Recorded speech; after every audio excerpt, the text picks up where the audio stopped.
Hello, kumusta na naman kayo?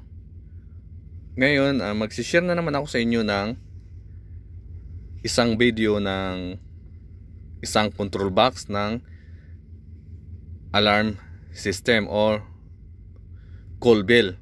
Call bell siya. Bali, para siya sa bodega or sa mga kwarto na katulad ng provision room, pwede natin siyang lagyan. Para in case of emergency na malak doon sa labas, mayroong pipindutin sa loob yung taong nasaraduhan doon sa loob. Okay? Pang emergency siya. Then ito, box pa lang to. Gagawin ko pa siya, bubuuhin ko siya. Kaya isinishare ko to sa inyo sa mga baguhan, baka gustong makakuha ng ideya kung paano natin buuhin ang isang control sa isang box na tayo lang yung gagawa. Hindi na tayo bibili ng control system or halimbawa mayroong alarm system or call bell, bibili pa tayo ng buong box, ng buong panel. Tayo na lang yung gagawa. Kaya isishare ko to sa inyo yung gagawin ko ngayon. Hindi man perfecto pero kunan nyo ng ideya. Okay? Madali lang siya. Ito yung box na to, bali ito lang siya yung pinaka, ayan, may plastic pa, nakikita ninyo. Then ito, inabang ko na rin yung mga button. Ito yung tatlo, yun ang pinaka indicator light. Halimbawa sa room 1, room 2 and room 3. Ito naman yung call button. Halimbawa pag tinawag natin doon yung tao doon, para siguraduhin natin kung may tao nga, para pindutin nila ulit, din pupula doon. May bell din doon sa loob. Then mayroon tayong main bell dito sa labas. Then pwede rin natin lagyan ng rotary light na pula, para warning light na kumbaga mayroong nagpindot sa isang bodega or sa isang provision room, nasaraduhan doon sa loob. Okay? Kaya maagapan agad sa pamamagitan ng alarm system na to. Okay? Kaya antabayanan nyo yung video ko na to. Ipapakita ko sa inyo kung paano ko siya gawin. Bubutasan pa natin siya. Din mas maganda pala kung halimbawa kung bubuo kayo, yung plastic box na lang yung i-order natin, i-request natin. Mas madali siyang gawin kaysa sa metal, sa GI. Yung GI, okay naman yung GI, pero halimbawa pag nababasa yung lugar, mas maganda plastic, hindi siya kinakalawang. Okay, din ito naman yung pinakalock niya, stainless naman. Baka sakaling mayroon kayong alam, mas maganda yung ganito. Or kung nagpapagawa kayo sa isang mga manufacturer or nagkakaroon ng mga produktong ganito, mas magandang baga bibigay ko sa inyong ideya na plastic yung paggawa. Okay? Mas maganda yung plastic kasi habang buhay siya, hindi siya mabubulok, hindi siya makakalawang. Okay? Idea lang yan. Depende naman sa inyo. Then dito naman, bubutasan lang natin dito yung dadaanan niya, yung pinaka-busing niya. Okay? Kung ilang pirasong wire yung ipapasok natin dyan, pwede naman na lagariin natin dyan or grinderin, katingin natin. Depende sa design ninyo. Isa-isahin ko yan video, din i-share ko sa inyo yung diagram nito bago ko siya gawin. Gagawa ko ng diagram. Okay? Ito. Bali, mayroon akong bill. Bali sa room 1, room 2, room 3 na bill. Kaya yung ginamit ko, tatlong relay. Ito naman yung isa, para lang siya sa bill and lamp test. Ito. Then button, kailangan natin ng mga button. Katulad nito, mayroong lamp test button and bell test, bell and lamp test button, Then ito naman yung alarm stop. May isang alarm stop. Gagawin natin, color red yung gagamitin natin. Okay? Then ito naman yung isang magnetic contactor, ikakabit ko siya 24 volt. Hindi naman siya masasabing magnetic contactor kasi parang relay na rin siya. Normally open and normally closed din. Okay? Pwede naman siyang gamitin magnetic contactor. Magnetic contactor na rin siya. Mayroon namang relay na katulad nito, yung style niya. Mayroong up and down na contact. Depende sa design ng relay kung anong model. Then ito na lang, kinahoy ko siya. Ito, pinangkahoy ko lang to sa mga panel na hindi na ginamit. Then isang control breaker lang kailangan. Okay na yon. Kasi bilang naman, hindi naman talagang laging ginagamit. Yun lang naman, gagana lang naman siya pag pinindot natin. Pag hindi naman siya ginagalaw, hindi naman masyadong malaki yung kinakain na amperahe. Kaya isang breaker lang, 10 ampere or sa inyo 15, 20 bilang naman. Then ito yung plastic na to, para hindi na tayo gumamit ng cable tie. Ito, pinangkahoy ko lang din to sa mga pinangbabaklas kong mga lumang box, mga lumang panel na hindi na ginagamit. Okay, yan lang kakailanganin ko. Din ito yung metal doon sa loob ng box, yung plastic box. Kasama na siya, nakadesign na siya, magkasama na. Yun ang ni-request ko. Then gagamitan ko na lang din ng to terminal. Yan, makikita natin gamit na siya, pero gagamitin ko pa siya uli para meron pa siyang kwenta. Marami pong mga yan, mga klase ng terminal. Ibang klase, mayroong double terminal to. Ito bali tatlo, triple to. Ito yung contact niya doon sa kabila. Ito rin sa baba, doon sa baba. Okay? Maraming iba-ibang klase, kaya ito panoorin nyo yung mga baguhan dyan. May matutunan kayo dito sa paggawa ng bagong control na kayo lang mismo yung gagawa. Okay? Bali, napakadali lang siyang gawin. Yan, katulad nito, nakalagay na siya dito sa i-clip na lang siya dito yung mga control natin, yung mga relay. Then ito yung metal, i-screw ko na lang dito sa pinaka metal na to, yung base nya. Yan, screw na lang, napakadali. Then ito, lalagay ko na rin dito kung saan siya yung magandang posisyon para madaling ipasok yung mga wire natin dito at saka doon sa taas. Ayan. Okay? Then ito naman dito ilalagay sa baba. Yan. Ganon yung mangyayari nito.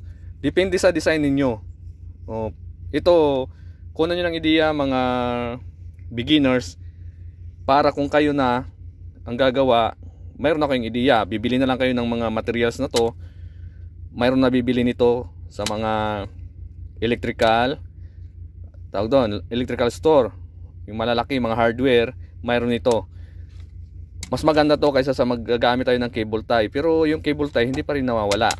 Depende naman sa inyo. Pwede naman na i-screw nyo dyan yung metal, i-cable tie nyo doon. Then mayroon pa isang klase, yung tawag dito, mayroon siyang niro-roll lang.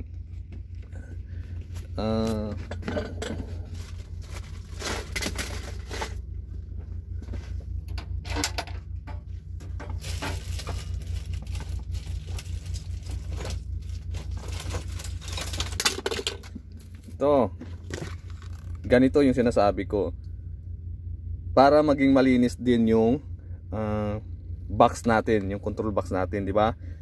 Yung mga wire natin hindi kalat-kalat. Okay, ngayon puputulin ko na muna yung video ko.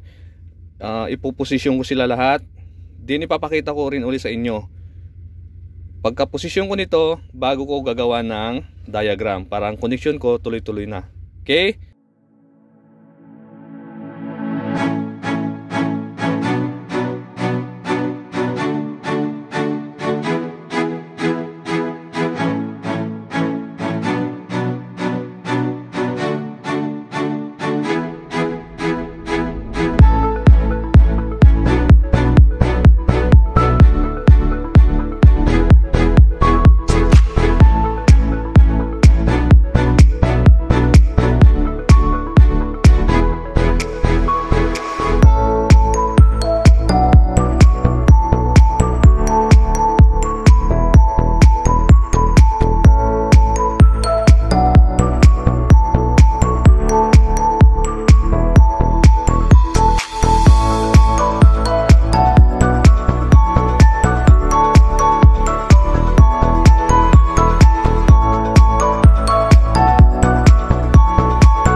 malapit ko nang matapos. Ayan, makikita ninyo.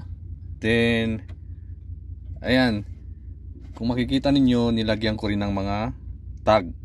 Ayan, para hindi malito yung susunod na electrician. Then pag ginawan ko na ulit ng diagram, nandun yung mga numbers ng tag, mga connection ng terminal. Katulad niyan, yung mga terminal na yan ng relay, kapag mayroong tag tapos may diagram, madali siyang makita ng ibang electrician ng magto-troubleshoot. Alam mo, kung masiraan man siya, madali siyang makita, lalo na kung nag-loose connection lang. Higpitan lang yung mga terminal. Ayan, malapit ko nang matapos. Ayan, pag natapos yan, mukhang original na rin. Hindi, joke lang. Pero ayan, kung makikita ninyo, medyo malinis siya kapag mayroong ganito. Magandang tingnan, parang binili lang din. Yan, kitang-kita rin ninyo na pinagtiyagaan ko siyang gawin. Mas maganda kung talaga kung may ganito, at saka plastic box yung maganda. Ini-endorse ko yan, yung plastic, kasi lalo na kung nasa mabasa ang bahagi ng lugar, hindi siya madaling masira halos habang buhay siya. Then meron naman siyang gasket, hindi papasok yung tubig. Then kung medyo electronics din naman yung gagawin, pwedeng magkabit ng mga maliliit na fan sa gilid. Ganun lang yung gagawin. Okay, kunan nyo ng ideya. Then pwede rin nabubutasan dito, yan lang naman basain para tatagos yung init kahit wala ng fan. Okay, depende sa inyo kung anong design nyo. Ito, ganito ako maggawa ng control box. Kadalasan ginagawa ganito yung style. Then sari-sari lang yung mga terminal block. Ayan, kasi pinagkakahoy ko na lang yun sa iba. Ayan, pag nakita ninyo, nilagyan ko na ng marking terminal. Wala kasing yung pang tag talaga na parang rubber siya. Wala siya, kaya pinagsusulatan ko na lang. Then ito, meron ako yung pang tag din, panglagay doon sa dulo ng wires. Yan. Then ko putol-putulin na lang yan. Susulatan natin ng, kung meron kayong mga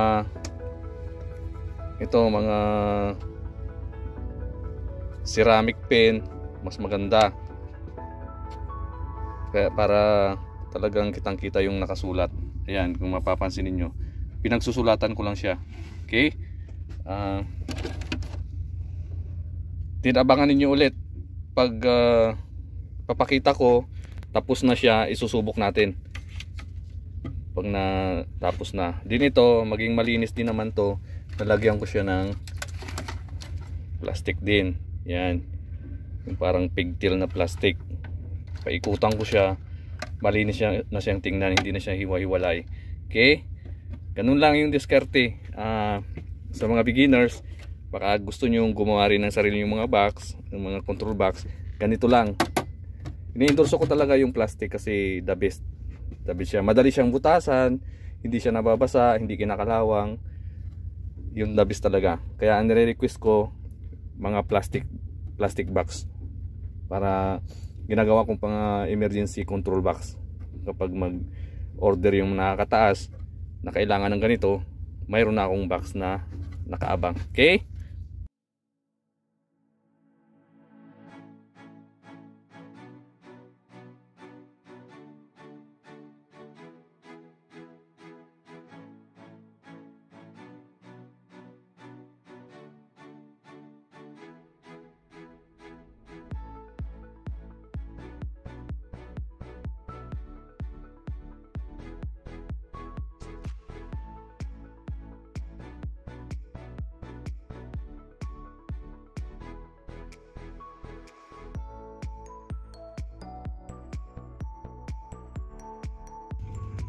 Ayan, natapos ko na lahat. Then natapos ko ring i-wirings.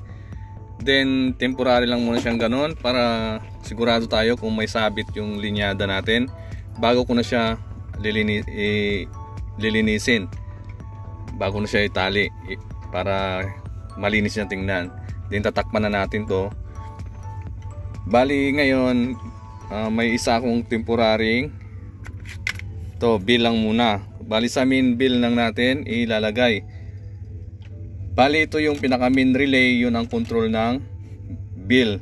Kasi medyo matagal-tagal siyang mag-hold kung wala pang taong nakakita ng umiilaw na rotary light or ng bill na tumutunog. Medyo matagal-tagal, kaya ito yung nilagay ko yung main relay para malaki-laki yung contact niya. Then ito yung 1, 2, and 3, siya yung magsi-switch on ng main relay para dito sa bill natin and rotary light.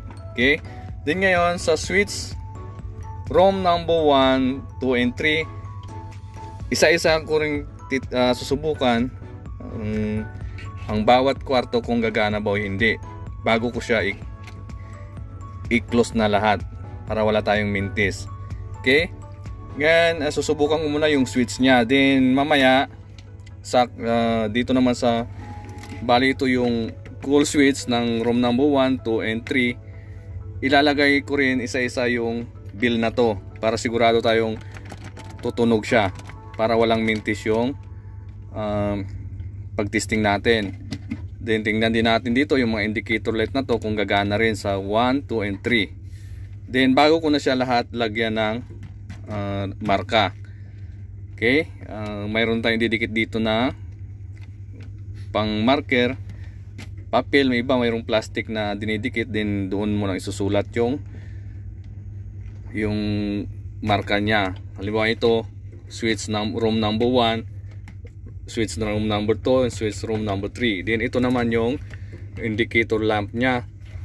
Then ito yung alarm stop, then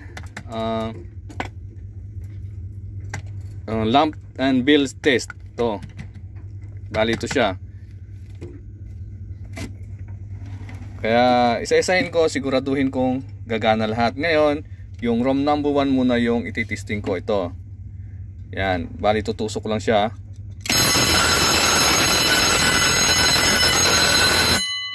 Stop, gumana yun. Yun, number 1. Then ililipat ko sa number 2 na naman para sigurado tayong gagana siya.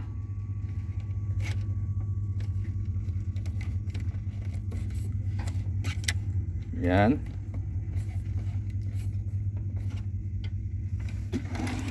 Test natin. Push natin. Gumana.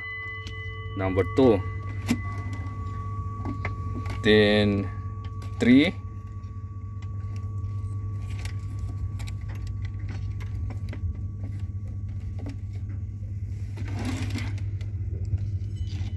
Na yun.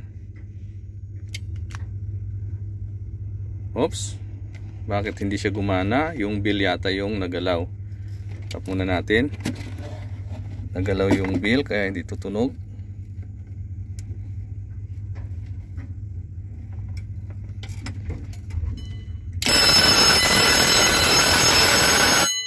Gumana na. 1, 2, and 3 gumana na. Ngayon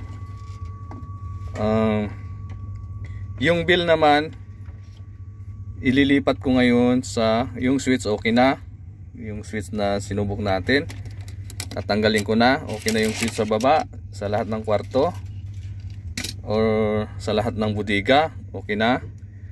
Bali yung bill na lang ngayon, tatawag tayo sa labas. Ilalagay ko sa bill ROM number 1. Diba, tatawag tayo ng tao doon. Subukan natin kung may tao. Oops, hindi siya gumana.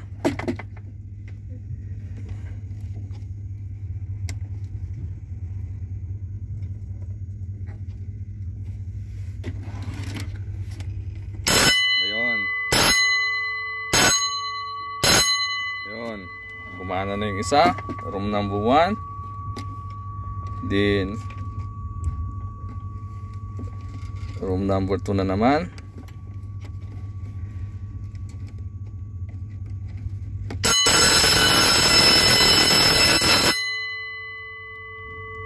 Iba yung nakunikan natin. Yan, room number 2. Mana rin. And room number 3. Yung last. Okay. Yan. Room number 3. Okay na lahat. Then, ibabalik natin sa main. Sigurado tayo. Try naman natin yung alarm test nya. Bali, nilagyan ko na lang ito ng isang relay. Depende na rin sa design ninyo. Kanya-kanya naman tayong design. Depende sa naisip natin. Kasi mas maganda nito mayroong annunciator, mayroong electronics na control. Ito manual lang siya, relay lang lahat. Kaya mag-hold talaga kailangan yung alarm test nya. Kailangan din nating i-alarm stop. Ito, iilaw lahat. Okay, at least nag-lamp test siya lahat. Then makikita nyo naman yan. Ipapakita ko sa inyo yung diagram. Okay na siya lahat. Then isasara ko na. Ayan, isasara ko na yan.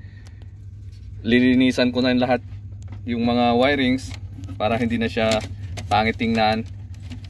Ibig sabihin gumana lahat yung ginawa natin, ginawa ko habang kayo nanonood dyan. Then isasabay ko na rin yung nagawa kong diagram. Isasama ko sa video na to sa huli. Kaya panoorin nyo muna. Susunod ko dito yung diagram. Isasama ko na lang sa video para makita ninyo. Pwede nyo na naman i-post at saka i-screenshot. Okay? Ganun lang yung ginawa ko kasi mayroon ako dito temporary. Yan, lilinisin ko pa siya. Bago kasi ako nagwa-wirings, ginagawan ko muna ng temporary na diagram para sigurado. Kasi pag nag-wirings tayo minsan, nagkakamali tayo, hindi pa yun fix. Minsan may error pa doon. Kaya pwede pa natin siyang baguhin. Kaya ito yung muna yung ginawa ko. Then gagawin ko ulit, lilinisin ko. Panoorin ninyo, isasama ko sa video. Then nasa sa inyo na kung gayahin ninyo o gagawa rin kayo ng control. Then mag-comments kayo kung ano ba yung, kung okay na ba yung ginawa ko or kulang pa ba yung diskarte. Then mag-share naman kayo sa inyo. Okay? Kaya kahit tayo na lang, pwede na nating gawin yung mga control na ganito. Mas marami pang control na hindi lang katulad nito, ilang piraso lang. Mas marami pa, kaya natin gawin yan. Eksperimentuhan natin. Okay, din isara ko na to. Pagkasara ko, bibidyoan ko ulit kung ano ang kinalabasan ng hitsura niya. Okay.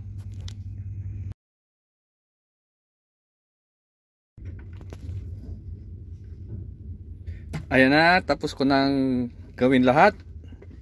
Then ipapakita ko na sa inyo yung kinalabasan. Okay? Yan na yung kinalabasan ng pinaghirapan ko. Ayan. 'Di ba malinis na siya tingnan? Then kaysa nag-order pa ako, baka mayroon pang reklamong maririnig, ako na lang mismo yung gagawa para nakasave sila. Okay? Pag nakasave yung kumpanya, may posibilidad na dagdagan yung sahod natin. Joke lang. May posibilidad na bigyan tayo ng bonus. Siyempre, gumawa na naman tayo ng bagong eksperimento na wala na silang gastos. Ito yung mga gamit na to, mga kinahoy lang sa ibang panel na walang gamit. Kaya magaganda pa, mga bago pa. Ginamit ko na rin siya. Tulad ng terminal block. Ito yung pinaka plastic tray. Hindi siya madumi tingnan, malinis siya tingnan. Kung babasihan natin, napakalinis siyang tingnan. Then simpleng control lang naman, pero mas maganda na malinis din yung box. Ayan, mapansin natin, parang binili na rin. Yabang ah. Hindi, joke lang. Pero at least nabuo ko siya. Kayo rin, kung anong masasabi nyo sa ginawa ko, pwede rin kayo mag-comments dyan. Then pwede rin kayo mismo ang gagawa rin ng kahit anong mga control, basta't mayroong mga box. Pero ang sinasabi ko, mas maganda yung plastic, hindi tayo mahirapan mag butas-butas. Then hindi siya kinakalawang, lalo na kung sa mga exposed area. Mas maganda plastic yung i-request natin na box para gawin nating control box. Ayan, dati box lang siya, ngayon naging control box na, di ba? Pala, yung main supply niya ay 24 volt yung ginamit kong main supply, kasi in case of emergency nag-blackout, mayroong emergency battery konektado to. Pero kapag mayroong power, nasa DC pa rin, power supply yung gamit nito. Bali pag blackout, automatic nag-change over doon sa battery, kaya magagamit pa rin to yung alarm system na to, pang emergency alarm system. Okay, kaya yung ginamit ko dito is DC 24 volt para mayroong in case of blackout, mayroong pang backup na battery. Kaya pwede pa rin siyang magamit. Kung may tao doon sa loob, makakapindot pa rin doon, makakatawag pa rin sa mga kasamahan. Okay, sana nakunan nyo ng ideya yan. Pag gumawa tayo ng call bell or emergency call bell, gamitin natin is on 24 volt na nakakonekta sa emergency switchboard. Kasi mayroon pang backup na battery, doon nakakonek yung mga DC 24 volt. Okay, sana nagustuhan ninyo. Then pahabol ko dyan yung diagram na gagawin ko sa video na to. Sana kung nagustuhan nyo, paki-like naman dyan, then paki-subscribe kung bago ka palang nakapanood sa mga video ko. Marami pa akong i-upload. Baka sakaling makita ninyo o hinahanap ninyo dito sa mga mumunting video ko, pasensya na rin kayo kung medyo hindi gaano kagandahan yung pag-i-edit ko, kasi cellphone lang po yung ginagamit ko. Then minsan walang tagahawak, gumagalaw. Pasensya na po kayo. At least may mga idea kayong nakita sa mga video ko, kahit kukunti. May mga views na ako ng 100, tuwang-tuwa na po ako niyan, kasi trip ko na lang din pong gumawa ng video na isi-share sa inyo, lalong-lalo sa mga beginners. Okay, salamat po. Don't forget to subscribe, then likes, yung notification bell dyan, para pangdagdag naman ng notification sa mga cellphone ninyo or sa mga laptop ninyo. Okay, salamat. Bye bye.